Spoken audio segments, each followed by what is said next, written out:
Hay en México 2.300.000 trabajadores domésticos. 90% de ellos son mujeres. Y a partir de un fallo de la Suprema Corte de Justicia, deberán estar inscritos en el régimen de seguridad social, en el IMSS. Esto sucederá en el 2020, pues todavía hay algunos trámites que llevar a cabo. Hoy está con nosotros Ángeles Paniagua Márquez. Ella es maestra en Derecho, editora laboral en la revista IDC, Asesor Fiscal Jurídico y Laboral. Es consultora en la sección de Laboral y Seguridad Social.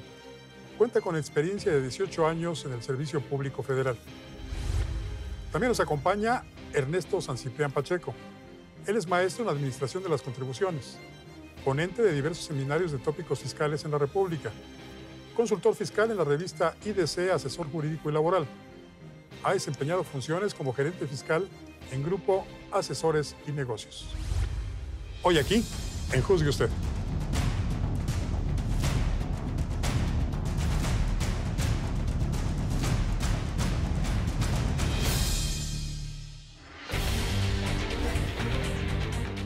Un fallo histórico de la Suprema Corte, el considerar que la ley del Seguro Social era discriminatoria con respecto a las trabajadoras y los trabajadores domésticos. Este fallo de la Corte, pues provocó que inmediatamente el Instituto Mexicano del Seguro Social, a través de su director, dijera que van a establecer un plan piloto para incorporar a las trabajadoras del hogar al régimen de seguridad social. ¿Por qué esa discriminación? ¿Por qué existía? Mire, Francisco, la ley del Seguro Social, en el artículo 13, fracción segunda, establece el régimen de incorporación voluntaria al régimen obligatorio del Seguro Social. Esa fracción lo que establece es que las trabajadoras domésticas podían ser incorporadas, pero para gozar de ciertos servicios del Instituto Mexicano del Seguro Social. Debemos hablar de discriminación porque se les está tratando a estas trabajadoras distinto a cómo se le trata al resto de los trabajadores. Y hay una realidad, las trabajadoras domésticas son trabajadoras, eso es lo que son, subordinadas. ¿Por qué? Porque hay una relación de mando, un poder de mando entre quien es su jefe y también un deber de obediencia por parte de ellas. Las trabajadoras domésticas, señor Francisco, tienen que cumplir con un horario, deben de cumplir con las órdenes que les indican sus jefas, en este caso prácticamente son las jefas de familia, y hasta incluso obviamente perciben un salario. ¿Qué pasa entonces si tenemos el artículo 1 constitucional o hasta la Declaración Universal de los Derechos Humanos en el artículo 22 o hasta el Pacto Internacional que establece derechos económicos, sociales y culturales, que dice que todos los trabajadores tienen derecho a la seguridad social? O sea, a todas luces hay una discriminación, un trato distinto. ¿Por qué se había detenido tanto? ¿Por qué se había mantenido a las trabajadoras en esta situación de excepción? Es que están ellas incorporadas en la Ley Federal del Trabajo y se le considera un trabajo especial. Desafortunadamente, a estos trabajadores, porque bueno, estamos acostumbrados a hablar de mujeres trabajadoras, pero también debe haber varones, claro, o hay varones, es porque las características del servicio que ellos prestan son especiales. Esto significa, o en qué se traduce, en que pueden estar laborando para más de un patrón en una semana, en que tienen horarios muy distintos a los que podemos tener el común de los trabajadores, el que ellas incluso, bueno, se supone que los patrones pues, están eximidos de esa inscripción, toda vez de que pues, son las amas de casa.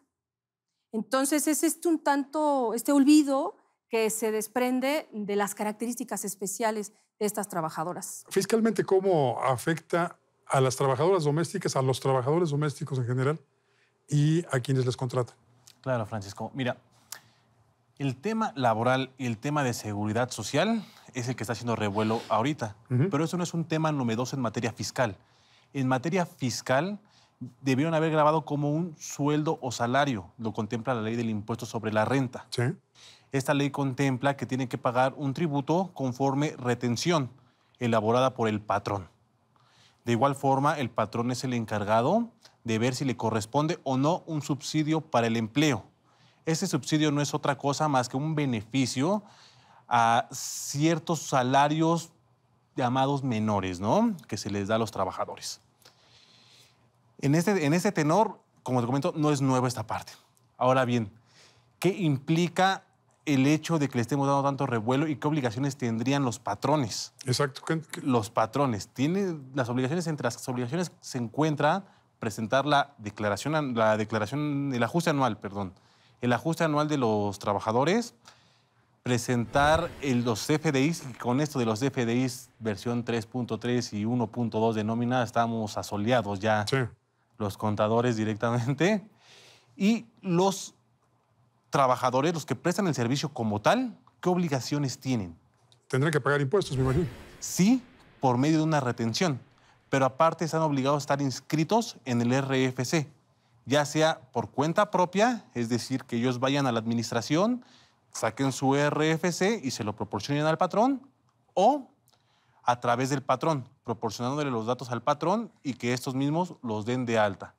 Además, hay supuestos en la ley que contemplan la obligación de presentar la declaración anual de los asalariados. Sí. O sea, que ellos mismos son los que tienen que presentar la declaración anual. ¿Cuáles son estos supuestos? Que deje de prestar servicios antes del 31 de diciembre. Es el primero. El segundo es que preste servicios a 2 o más patrones de forma simultánea, que es en el supuesto en el que caemos mucho en esta Sí, ocasión. hay trabajadoras que se emplean en una casa un día, en otra casa otro día. A eso se Sí, refiere, ¿no? exactamente. Entonces, técnicamente estarían obligadas a presentar la declaración anual, Ujú. porque tienen 2 o más empleadores. Que reciban ingresos superiores a 400,000 pesos, que muy difícilmente lo vamos a ver en estos casos. Ujú. Pero digo, hay que comentarlo como un supuesto en los cuales tiene que presentar la declaración anual. Ujú. Y esto quiere decir también, pues, que las trabajadoras, los trabajadores domésticos, pues verán mermados sus ingresos, porque al tener que pagar impuestos, pues ya también su ingreso disminuye, ¿no? Claro, aquí, mire, Francisco, no vamos a perder de vista que esto que yo mencionaba, que la Ley Federal del Trabajo ya lo prevé, incluso señala cómo debe de componerse su salario, tanto esa parte en efectivo como la otra parte en especie, alimentos, incluso habitación.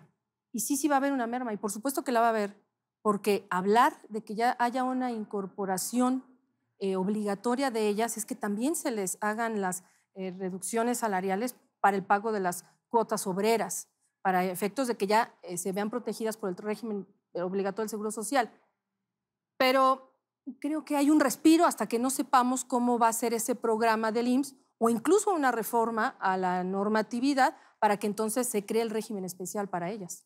Generalmente, en una relación de este tipo, la empleadora es la jefa de la familia.